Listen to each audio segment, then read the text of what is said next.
So for this lab, we are going to be configuring VLANs. Don't be intimidated by the network layout. We're just going to be configuring the 3 switches and testing, ping testing between the PCs. So you can see the PCs down here. We have the address tables to refer to. So for when we perform the ping tests, and it has the VLAN numbers that each of the PCs are associated with. And we are going to verify the default VLAN configuration, configure VLANs, and then assign VLANs to ports.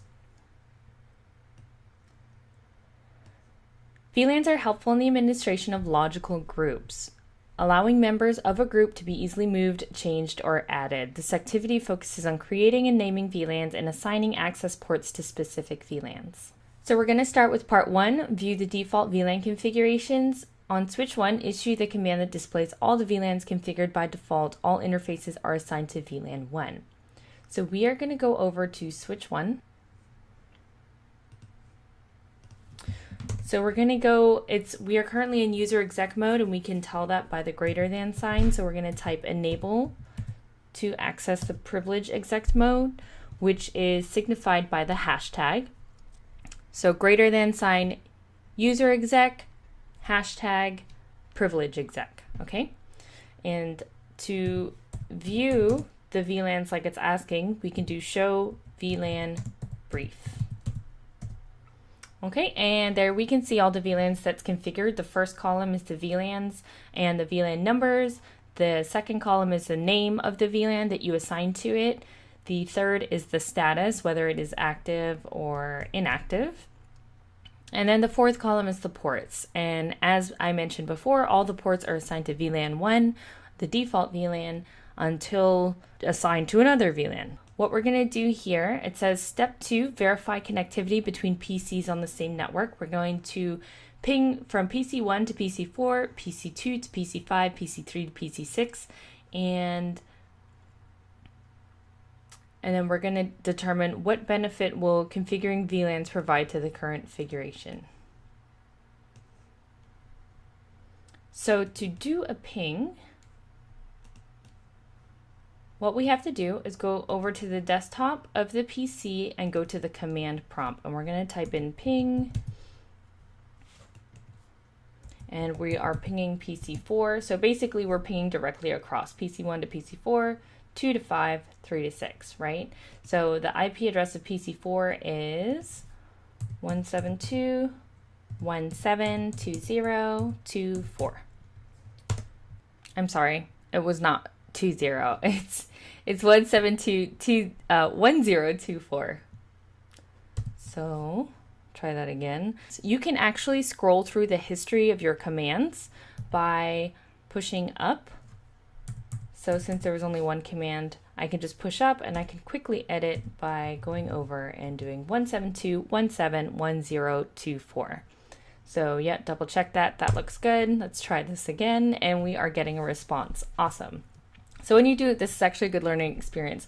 When you do a ping test, it's going to show you the packets sent and the packets received, and then how many were lost and what the loss was. So this was 100% loss. That's basically what you're looking for in a ping test. So here we can see, and it typically takes 4 pings to be justified as a good ping test. So here you can see it says 4 sent, 4 received, 0 lost. So there's 0% loss, which is perfect. That's exactly what we want. So this is PC1. We're going to go to PC2, desktop, command, ping, and don't forget that there's the address table that's actually in the PDF, but I probably should have done it the other way, but that's fine. So just if you can refer to your PDF. But looking at this topology, it's 172.172.0.25. That is the ping, IP address for PC5. And perfect, we have all of the success. So PC3, here we go again. Ping 172.17.30.26. Awesome, looks good. Perfect, perfect. So I can actually close out of these now. And I'll close out of this one too.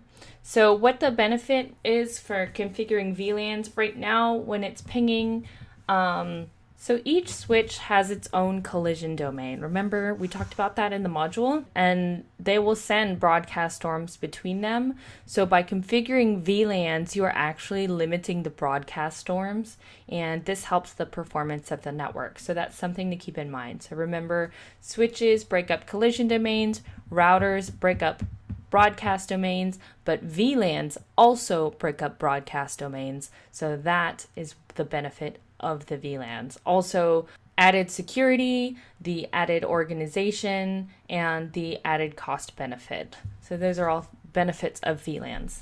All right, so we did really good there. Everything was successful. We're going to go ahead and configure the VLANs. Yay, you are going to be surprised at how easy this is. And this is kind of the way it goes, I feel like, for the CSEN and configurations. It's super duper easy. You just need to know how to do it, and you need somebody to show you, which is what I am here for. So we are going to create and name VLANs on switch 1. We're going to create the following: VLAN 10 for faculty and staff, VLAN 20 for students, VLAN 30 for guests, default in parentheses, and VLAN 99 for management and native. I really wish that they just, for the sake of the lab, made the name shorter, but that's fine. So let's get started. So we are going to go into the configuration mode, which for short is config T for configure terminal. And you can see in parentheses it says config after the host name, which means I am in configuration mode. So we are going to configure the VLANs. So I'm going to do VLAN 10 first, and then I'm going to do name to name the VLAN. So it's faculty / staff. And then I'm going to exit and go into VLAN 20, right? And we're going to name it students. Is it plural? Yes, it is. All right, exit. Next one down the line, VLAN 30.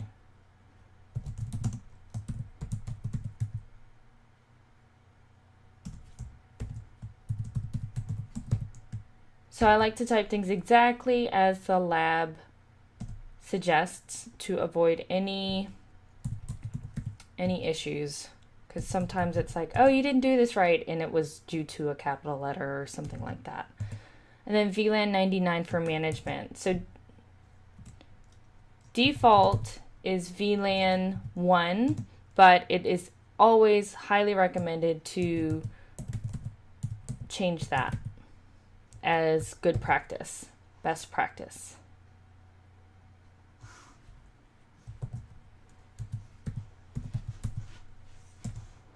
Awesome sauce. Cool, so we went ahead and configured the VLAN. So which command will only display VLAN name, status, and associated ports on a switch? Well, we already went through this, and that command is show VLAN brief.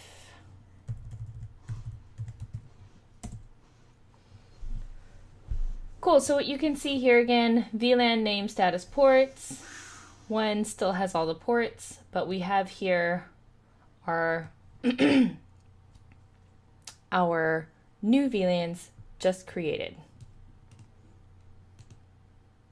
So we have to do the same thing on switch 2 and switch 3. So I'm going to go ahead and take care of that, and then we'll verify in the same manner.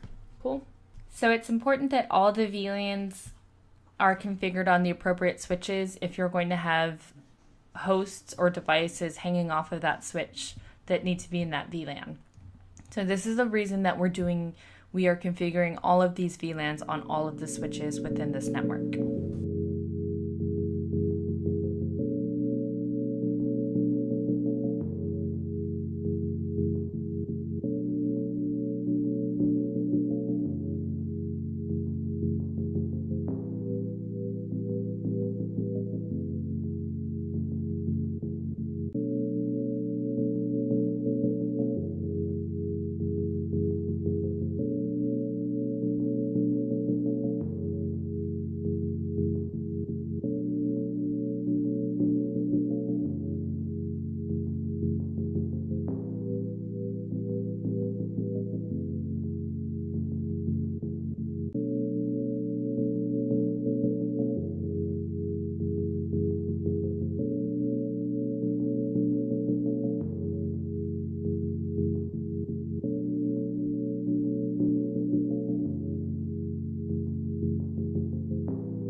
So there you can see that we have switch 1, 2, and 3 configured for the VLANs, and now we are actually on to step 4, verify the VLAN configurations. Whoops, we're not there. We are actually on part 3. So we're going to assign the VLANs to ports. So we're going to start with switch 2 first. Then we're going to go to switch 3. So what we have to do when we assign a VLAN to a port is we actually need to go into that interface to assign the port to it. So we're going to go to config T to get into the global mode, global configuration mode, and then we're going to go to the interface, which for this one, for VLAN 10, it's fast Ethernet 0/11. So that is FA, I don't even think you need to do caps, but 011. Cool, so I can tell that I am in the configuration, the interface configuration mode because I can see config-if after the host name. You're always going to be able to tell what type of configuration mode you're in depending on what's appended to the word config in the parentheses that's after the host name. So let's keep going. So I'm going to do switch port mode access, and then I'm going to do switch port access, VLAN 10. Okay, so these are the two commands that configure a VLAN onto an interface. These are the two ones that you need to remember. So that's great. We're going to exit. We're going to go into the interface for VLAN 20, which is 18. So I'm going to abbreviate and just type int, INT. So you can shorten the command up to the first 3 letters, I believe. You may even be able to do it to the second letter, but I always just do it to 3. You can test it out. So FA018, look at that. We don't have to have caps. And switch port mode access and switch port access VLAN 20. Awesome. And last but not least, we're going to do interface FA06. And remember what I said previously about pushing the up button, the up arrow key, and you're able to scroll through your history of commands? Well, we can do that right now, and this will save you so much time in the future. So you can push up. See, I'm pushing up, and I found my commands. I'm going to go ahead and hit enter. I'm going to do it again because I'm super duper lazy, and I'm just going to change it from VLAN 20 to VLAN 30 because that's what I need it to be. So I'm going to exit,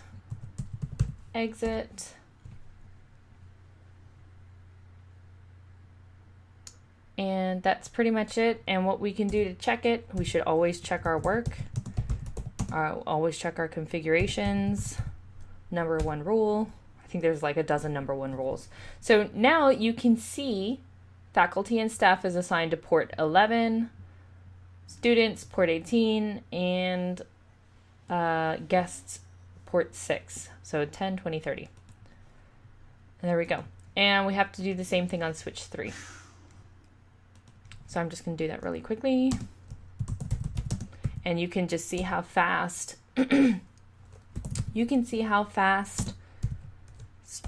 scrolling up can actually help you.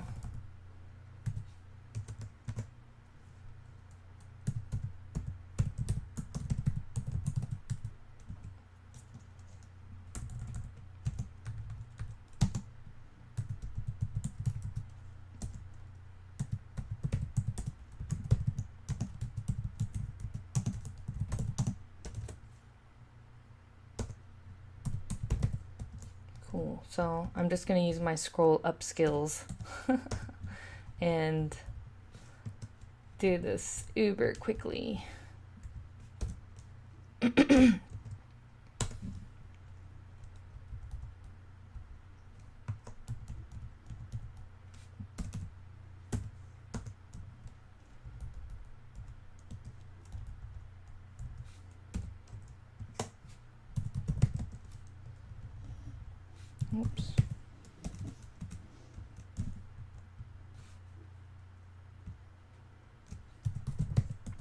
Exit out of that. Boom. See how fast that was? That's awesome.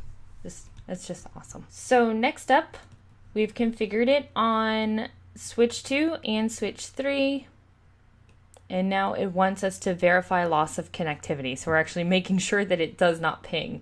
So previously the PCs that shared the same network could ping each other successfully. We're going to try pinging again between the PCs. Actually, it just wants us to do the first one, PC1 to PC4. And let's go ahead and do that. So again, laziness. There we go. Request timed out. What request timed out means is that it doesn't actually make it to the PC. It doesn't make it to the other end. The packet, the time to live that you see in the pings, it dies and nothing comes back. There's no response. So on its journey to PC4, it never makes it. And so what we get in return is a request timed out. So you can see packet sent 4, received 0, lost 4, 100% loss. So sad. So although the access ports are assigned to the appropriate VLANs, were the pings successful? Well, we just saw that there was 100% loss, so no, they were not successful. Why? Well, the deal here is that we configured switch 2 and switch 3, but we didn't configure switch 1. So the VLANs are configured here, but they're not configured. There's no access here. When it pushes it through, it doesn't know where to go. There's no tag to insert into the frame to tell it where to go. If it goes to switch 1 and switch 1 sees that there's no tag, then it just dies. So what we have to do to resolve this issue is to allow access on switch 1. So get out of UserExec, get into config T, and we're going to actually configure the interfaces. So it says G11 here. That's wrong. It's G0/1, and because of this packet tracer, it's locked, so I can't change it to make it work. And that's the benefit of having these video walkthroughs. Okay, so we actually want to do switch port mode. This is a new command, so pay attention. We want to do switch port mode trunk. So what a trunk is a connection between two switches. It's a link between two switches. So you want to make sure that switch port mode trunk is on or enabled. So you can see that it changed the interface from down to up. And we're just going to do the same thing on the other side, which is G0/2.